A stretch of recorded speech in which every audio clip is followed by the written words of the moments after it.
नमस्कार, बहुत स्वागत है आपका। हर खबर देख रहे हैं आप और मैं हूं आपके साथ शाहनवाज मिर्जा। चंडीगढ़ में बीएससी की मीटिंग हुई है और इसमें विधानसभा के मानसून सत्र को लेकर चर्चाएं की गई। विधानसभा का मानसून सत्र 8 अगस्त से शुरू होने वाला है, जो 3 दिनों तक चलेगा और 3 दिन सत्र की सिंगल सिटिंग भी होगी। वहीं सत्र को लेकर नेता प्रतिपक्ष भूपेंद्र सिंह हुड्डा का भी बयान निकलकर सामने आया है और मीटिंग के बाद हुड्डा ने यह कहा कि उन्होंने सत्र का समय बढ़ाने की मांग भी की है।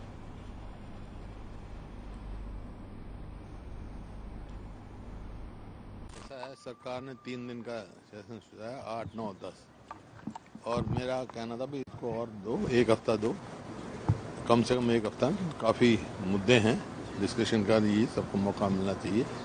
वो 3 दिन का फैसला किया और मेरा वही मांग रही है 1 हफ्ते के लिए बढ़ाने के लिए रहेगी। अभी बात हुई है, रूल्स कमेटी में करेंगे, टाइम बढ़ाया है, जैसे 11 से 6 बजे तक का किया है अगले 2 दिन, लेकिन वो 8 तारीख को पेश होगा, शायद 9 तारीख से 11 से 6 बजे तक।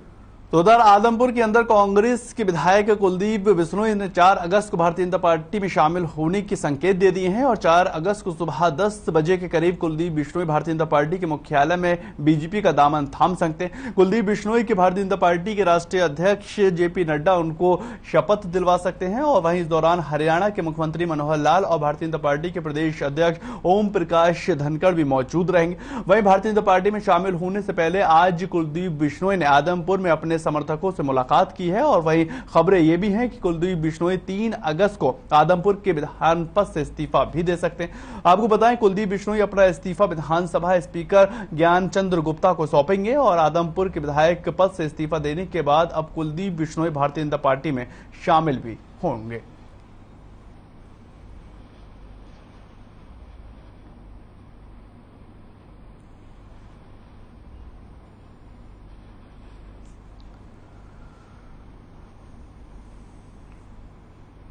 उधर चंडीगढ़ के अंदर कांग्रेस विधायक दल की बैठक हुई है और वहीं बैठक के बाद नेता प्रतिपक्ष भूपेंद्र सिंह हुड्डा ने एक बयान भी दिया। उन्होंने कहा कि मानसून सत्र में 7 काम रोको और 9 ध्यानीकरण प्रस्ताव लाएंगे। साथ ही आगे कहा कि कानून काम रोको प्रस्ताव व्यवस्थाओं पर लगाया जाएगा और ध्यान आकर्षण प्रस्ताव लगातार बेरोजगारी और महंगाई को लेकर प्रयास किया जाएगा। भूपेंद्र हुड्डा ने यह भी आगे कहा है कि शॉर्ट ड्यूरेशन में अग्निपत्र का मुद्दा भी उठाया जाएगा और साथ ही हरियाणा का पंजाब विश्वविद्यालय में शेयर का मुद्दा भी उठाते नजर आएंगे। इसके अलावा भूपेंद्र हुड्डा कुलदीप बिश्नोई को लेकर भी बोले हैं। उन्होंने कहा कि इस्तीफा बहुत पहले ही दे देना चाहिए था, जब उन्होंने भारतीय जनता पार्टी समर्थित कैंडिडेट को वोट दिया था। कांग्रेस बाय इलेक्शन की अब तैयारियों में लगी हुई है।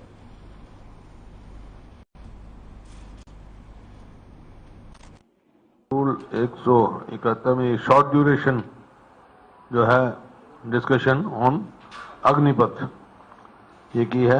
एक कॉलिंग अटेंशन जो है ये ड्रग मेनास में, और फिर एक कॉलिंग अटेंशन है village in common land. Calling attention एक तो ओल्ड एज पेंशन जो लाखों पेंशन बुजुर्गों की काट दी गई, एक जो पूरे स्टेट में जल भराव है और उसकी निकासी का कोई उचित कदम नहीं उठाए जा रहे और ना मुआवजा दिया गया। पिछले साल तक का भी मुआवजा भी पूरा नहीं मिला है लोगों को। ठीक है, फिर देना ही चाहिए, उनको पहले दे देना चाहिए था। जिस दिन उन्होंने वोट दी थी भारतीय जनता पार्टी के कैंडिडेट को या उसके समर्थित कैंडिडेट को, कांग्रेस के खिलाफ वोट दी थी, लोगों ने तो चुन के कांग्रेस का एमएलए था, उसी दिन देना चाहिए था। अब तक किस बात की इंतजार थी उनको।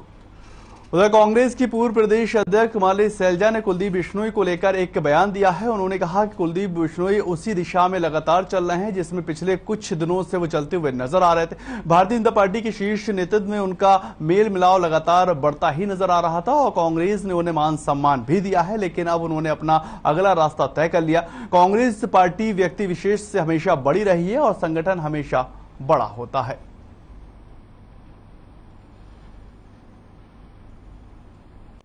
कांग्रेस पार्टी की कमेटी है तो उसमें कुलदीप बिश्नोई जी को जगह भी मिली, एमएलए भी बने और एक सीनियरिटी उन्हें मिली हमारी पार्टी में। लेकिन अब उन्होंने अपना अलग रास्ता तय कर लिया तो वो उनकी अपनी मर्जी से है। तो नुकसान और फायदा तो आगे समय बताएगा, लेकिन मैं समझती हूँ कि कांग्रेस पार्टी किसी भी व्यक्ति विशेष से बड़ी है। संगठन बड़ा होता है, व्यक्ति अपने आप में बड़े नहीं होते। पहचान संगठन से ही होती है। जिसकी भी पहचान बनी है, कांग्रेस में उन्हें एक जगह मिली, उससे उनकी पहचान बनी। अब आगे बीजेपी में जो भी होगा वो होगा, और बीजेपी को क्या फायदा होगा, इतनी बड़ी पार्टी है। हरियाणा के सरकारी स्कूल में पढ़ने वाले लाखों विद्यार्थियों को सत्र बीत जाने के बावजूद भी किताबें मुहैया होती हुई नजर नहीं आ रही हैं और इसको गंभीरता से लेते हुए प्रदेश के शिक्षा मंत्री कंवरपाल गुर्जर ने अधिकारियों के साथ बैठक की। उन्होंने किताबों में देरी को लेकर जांच के आदेश भी दे दिए हैं और शिक्षा मंत्री कंवरपाल गुर्जर ने यह कहा है कि इस पूरे मामले की जांच करवाई जाएगी और जांच में जो भी लोग दोषी पाए जाएंगे उनके खिलाफ सख्त से सख्त कार्रवाई की जानी और भविष्य में ऐसी गलती ना हो, इसको लेकर लगातार प्रयास किए जाएंगे। और प्रदेश सरकार की हमेशा ये कोशिश रही है कि आने वाले वक्त में एडमिशन के दिन ही बच्चों को किताबें मुहैया हो सके। शिक्षा मंत्री कंवरपाल गुर्जर ने आगे ये भी बताया कि भारी मात्रा में हरियाणा के स्कूलों के लिए ड्यूल डेस्क खरीदे जा रहे हैं और ये बताया कि 200 करोड़ रुपए की लागत से प्रदेश के सभी स्कूलों में ड्यूल डेस्क उपलब्ध भी कराए जाएंगे।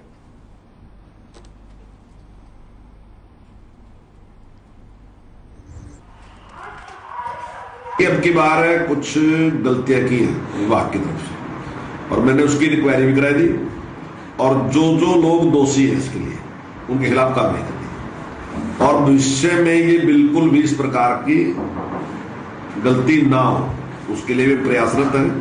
उसमें जो भी परिवर्तन करना पड़ेगा परिवर्तन करेंगे। और मैंने ये कहा है बाहर से कि जब बच्चे का एडमिशन होगा उस दिन बुक्स उसको उसी दिन मिलनी चाहिए, ना कि उसके बाद वो वेट करेगा।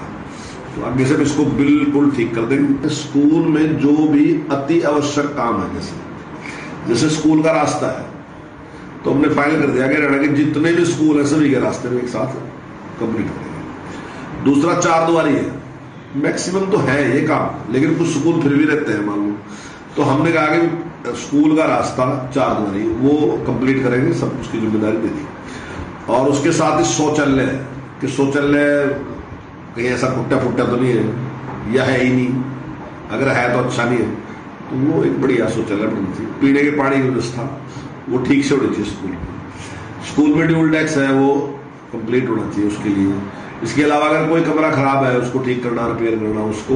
अरे यदि कम है कमरे और बच्चे ज्यादा हैं तो अगर उसकी जरूरत है तो वो भी। इसका सारा का सारा काम एसएमसी को देने दे रहे हैं।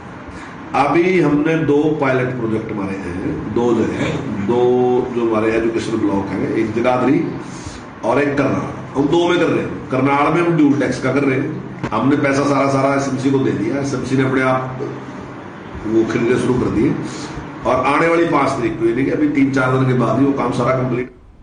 उधर हरियाणा के भिवानी में चोरी की घटनाएं लगातार बढ़ती हुई नजर आ रही हैं और बढ़ती चोरी से काफी लोग परेशान होते हुए नजर आ रहे हैं। जहां पहले ताले लगे घरों के अंदर चोरी की घटनाएं सुनने को मिला करती थी और अब मंदिरों के अंदर भी चोरी की घटनाएं होती दिखाई दे रही। जानकारी के मुताबिक धानक धर्मशाला में स्थित कबीर साहिब के मंदिर में भी बीती रात ऐसी ही चोरी की घटना घटित हुई है, जिसे पुलिस को सूचना दी गई। पुलिस ने मौके पर पहुंचकर फोटोग्राफी कर फिंगरप्रिंट लेकर आगे की कार्रवाई को शुरू कर दिया है और मंदिर कमेटी के सदस्य अनिल कुमार ने यह बताया है कि बीती रात कोई व्यक्ति कबीर साहिब के मंदिर में एंट्री कर रहा था और वहीं अलमारी व अन्य सामान में बिखेर कर चला गया और पैसे निकाल कर ले गया। वहां पर लगे सीसीटीवी कैमरे में उस चोर की परछाई भी नजर आ रही है। हालांकि साफ चेहरा सीसीटीवी में कैद नहीं हो पाया है और जांच अधिकारी मनीष कुमार ने यह बताया है कि सूचना हमें मिली थी और चोरों की तलाश अब शुरू कर दी गई है।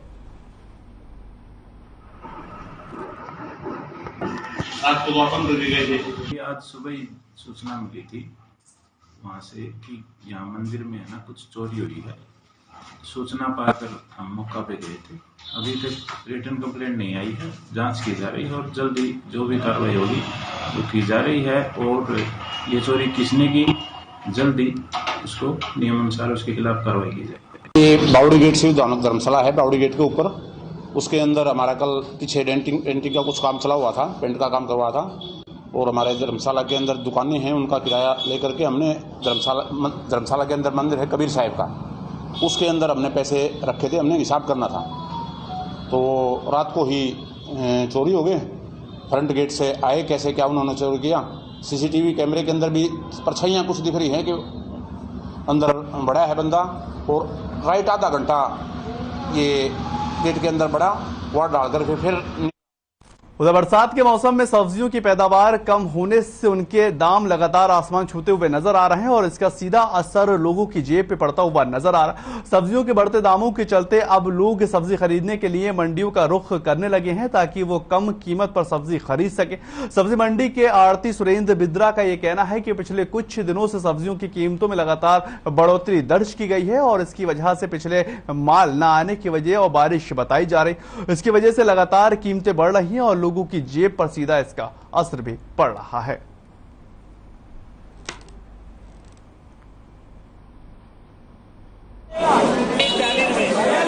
बात की वजह से कुछ शॉर्ट है, पहाड़ों से माल आता है, आजकल लोकल माल है नहीं, तो ऐसा कुछ नहीं। माल आ रहा है मंडी में, कुछ अप डाउन होता रहता है, अप डाउन सब्जी के रेट ऊपर हो जाएंगे। ये करीबन 10-15 दिन के अंदर बरसातें जहाँ स्टेबल हुई तो फसल आनी शुरू हो जाएंगे।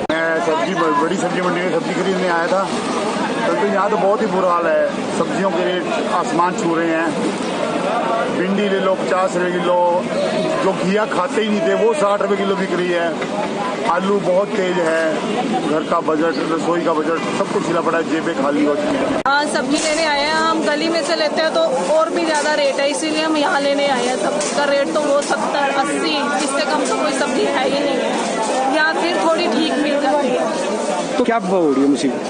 बजट में फर्क पड़ा है सर, सब चीज महंगे है, कोई चीज सस्ती नहीं है। खाना पीना बहुत मुश्किल हो रखा है, दालें तक सब सारी चीजें।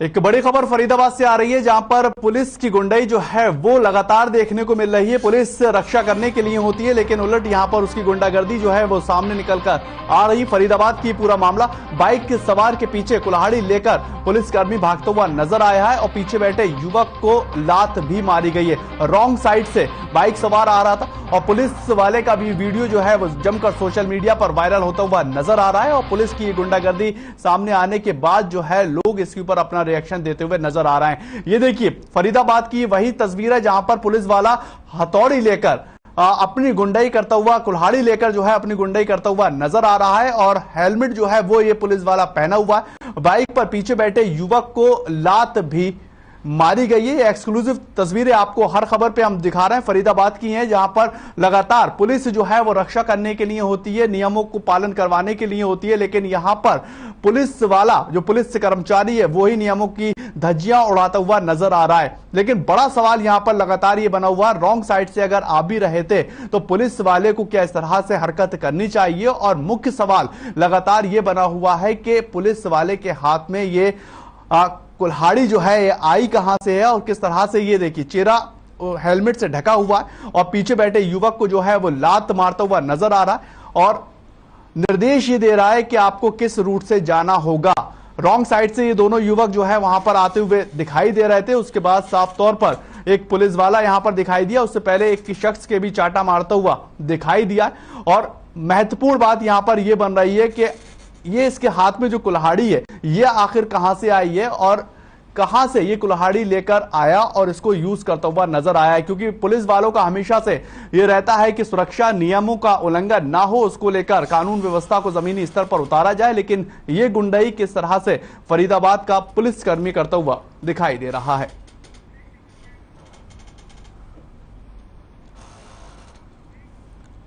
चलिए छोटा सा ब्रेक, जल्द हाजिर होते हैं, बने रहे हर खबर के साथ।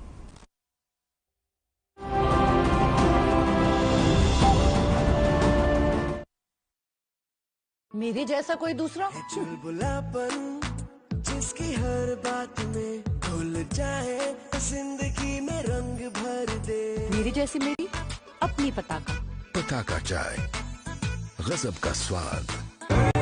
देखें कौन नया खिलाड़ी आया है, समझा देते हैं, प्यार से समझाएंगे। ये तो अपनी जुबान है। जुबान एक हो तो दिल भी एक होने चाहिए। विमल, बोलो जुबान केसरी। अरे रंगों का उमंगों का, अरे रंगों का उमंगों का जज्बा कहाँ रुकता है। मन साफ है तेरा अंदर तो बाहर दिखता है। हर रिश्ते का एहसास रखते हैं, हर घर में अपनी पहचान खास रखते हैं। हम निरमा एडवांस हैं, मन की तरह कपड़े भी साफ रखते हैं। निर्मा एडवांस। खत्म होगी कांग्रेस में कुलदीप की इनिंग, जल्द होगी बीजेपी में ज्वाइनिंग। कुलदीप ने कहा कांग्रेस में नहीं मान सम्मान, हुड्डा का तंज, न किसी का नफा न नुकसान। देखिए मसला रात 8 बजे। पंजाब है जसप्रीत का ठिकाना, मुंबई है आदर्श का आशियाना, केरल का गोविंद निवासी, कोलकाता में जन्मे है काशी। हर हिंदुस्तानी की शान, ARB बियरिंग्स जोड़े सारा Hindustan. Hey mom, hey, look, I can download a song really fast. I can make dosas faster. Must be joking. Bus, 3 easy steps. Mix with water, spread batter, fry. गाना डाउनलोड हुआ? नहीं, पर तब तक मैं इडली बनाती हूँ।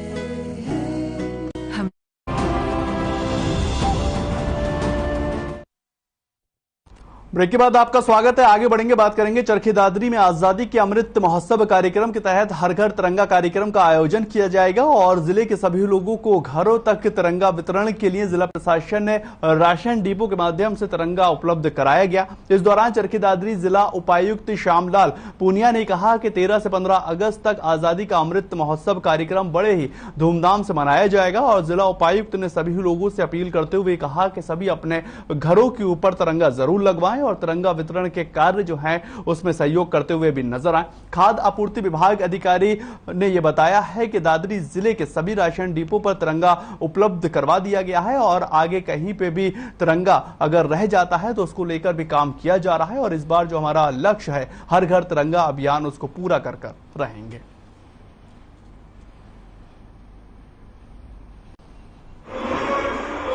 हर घर तिरंगा अभियान भी पूरे जोर शोर पे जिले में चल रहा है। 13 से 15 अगस्त तक हर घर में तिरंगा फहराया जाना है। इसके लिए PDS की दुकानों के माध्यम से तिरंगा की बिक्री के लिए भी उपलब्ध है और जिला प्रशासन की ओर से भी जो घर में सभी घरों में 13 से 15 अगस्त तक तिरंगा झंडा फहराया जाएगा। तो आमजन से आपके माध्यम से अपील करता हूँ कि आप इस अभियान में बढ़ चढ़ कर अपना ये आज़ादी का जो अमृत महोत्सव मनाया जा रहा है 13 से 15 अगस्त में, इसके लिए food civil supplies and consumer affairs department की ये तैयारियां हैं क्योंकि हमारे पास एक स्ट्रॉन्ग नेटवर्क है PDS का जो कि डिपो होल्डर्स के थ्रू हर एक गांव हर एक शहर के वार्ड में रीच करता है, जिसके तहत पब्लिक के लिए सुविधा रहेगी कि वो नियर बाई मार्केट में अगर नहीं जाना पड़े तो नियर बाई लोकेशन उनको मिल जाएगी पॉइंट ऑफ सेल जहाँ से वो फ्लैग्स ले सकते हैं। तो फूड एंड सप्लाई डिपार्टमेंट की तरफ से हमारे डिस्ट्रिक्ट में 29,400।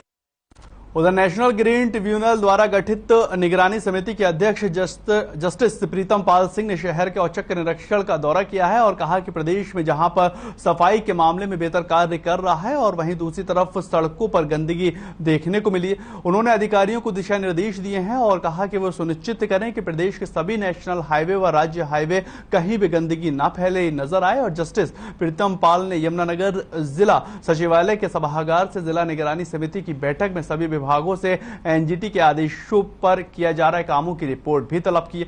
उन्होंने इस मौके पर विशेषज्ञ डॉक्टर बाबूराम के एजेंडों के अनुसार जानकारी के लिए तथा NGT के सदस्य पूर्व मुख्य सचिव उर्वशी गुलाटी ने वीडियो कॉन्फ्रेंसिंग के माध्यम से जुड़कर जिले के पर्यावरण को लेकर भी समीक्षा कार्य किए हैं। सारी मैं पहले बात कर भी चुका हूं कि जितने भी NGT के पॉइंट थे सॉलिड वेस्ट मैनेजमेंट के, लिक्विड वेस्ट के, प्लास्टिक वेस्ट के और म्यूनिसिपल वेस्ट के, इंडस्ट्रियल वेस्ट के, वो सारे पॉइंट डिस्कस हो चुके हैं। उसमें जो कमियाँ थी वो हमने उनको भी नोट किया, जो अच्छे काम हैं वो भी नोट किए हैं और मौके पे आके देख भी लिए हैं कि मीटिंग में क्या था और बाहर क्या। इधर यमुनानगर में अपराधों पर रोकथाम लगाने के लिए चलाए जा रहे अभियान के तहत पुलिस ने एक ऐसे युवक को गिरफ्तार कर लिया है जिसको नशे के लत में अपराधी बना दिया गया और यमुनानगर में पुलिस अधीक्षक मोहित हांडा ने बताया है कि CIA 2 के इंचार्ज राकेश कुमार ने खानपुरी के रहने वाले दिलबाग सिंह की हत्या के मामले पर गांव नाहरा के रहने वाले आरोपी युद्धवीर सिंह उर्फ युद्धा को गिरफ्तार कर लिया। कोर्ट में पेश कर पुलिस ने आरोपी को 3 दिन की रिमांड पर भी लिया है और आरोपी से पूर्व एक चोरी और आबकारी सहित कुल 3 मुकदमे पहले से दर्ज हैं। आरोपी युद्धवीर सिंह ने पूछताछ में 4 मामलों का खुलासा कर दिया है जिसमें 3 हत्याओं और 1 हत्या के प्रयास का मामला भी शामिल है।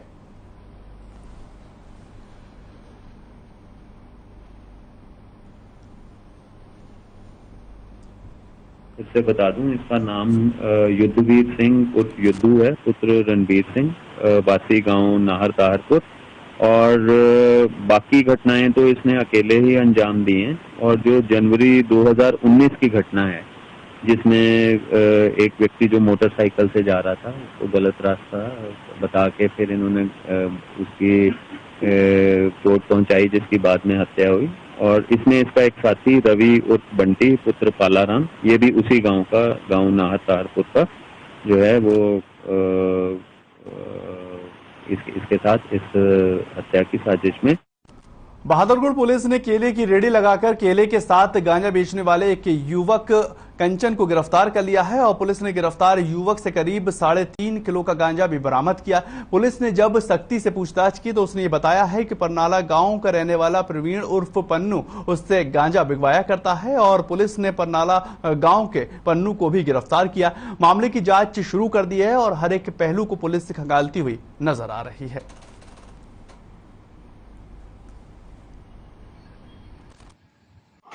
कल हमें गुप्त सूचना मिली थी कि कंचन नाम का आदमी विवेकानंद नगर लाइन पर बहादुरगढ़ में गांजे का काम करता है।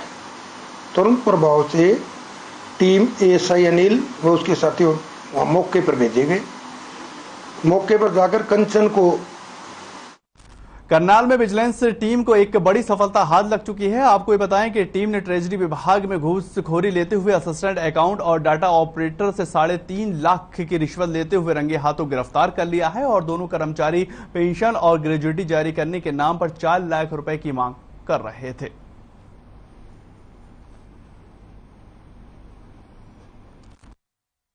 कमिटेड लोन की एवज में उन्होंने इस विभाग के जो कर्मचारी हैं उन्होंने इनसे बातचीत की कि भाई आपको पैसे देने पड़ेंगे, अदरवाइज आपका ये लोन नहीं हो पाएगा। तो उसके बाद जैसे पहले एक घरोंडा से हैं कंप्यूटर ऑपरेटर हैं इसी विभाग के और दीपक उनका नाम है, उन्होंने फिर आगे जो पंचकुला में इनके बड़े अधिकारी हैं एजी ऑफिस में एक डबल एजी हैं, additional audit account officer, additional assistant account officer, उनसे इन्होंने बातचीत की तो उन्होंने फिर इनको बताया कि 4 लाख रुपए लगेंगे आपके, तब आपका ये 13.5 लाख रुपए का लोन पा। उधर सोनीपत की पुरानी मंडी डाक के खाने वाली गली में बंद मकान में बुजुर्ग का शव मिलने से सनसनी फैलती हुई नजर आई है और 82 साल के बुजुर्ग रामनिवास का शव बाथरूम में पड़ा मिला। रामनिवास से पिछले लंबे समय से बीमार भी चल रहे थे और वहीं मृतक की पत्नी थी, बिस्तर से उठने में असमर्थ बताई जाती। पति पत्नी दोनों 10 दिन से मकान के अंदर बंद थे और वहीं मकान से बदबू आने पर पड़ोसियों को ये शक हुआ कि वहां पर कुछ न कुछ अप्रिय घटना घटित हुई है। इसके बाद पुलिस को जानकारी दी गई और मकान का दरवाजा खुलवाकर बुजुर्ग महिला भी अपने कमरे में बिना कुछ खाए पिए ही अवस्था में पड़ी हुई थी। इसका इलाज भी चल रहा है, अब उसको निजी अस्पताल में भर्ती करवाया गया है।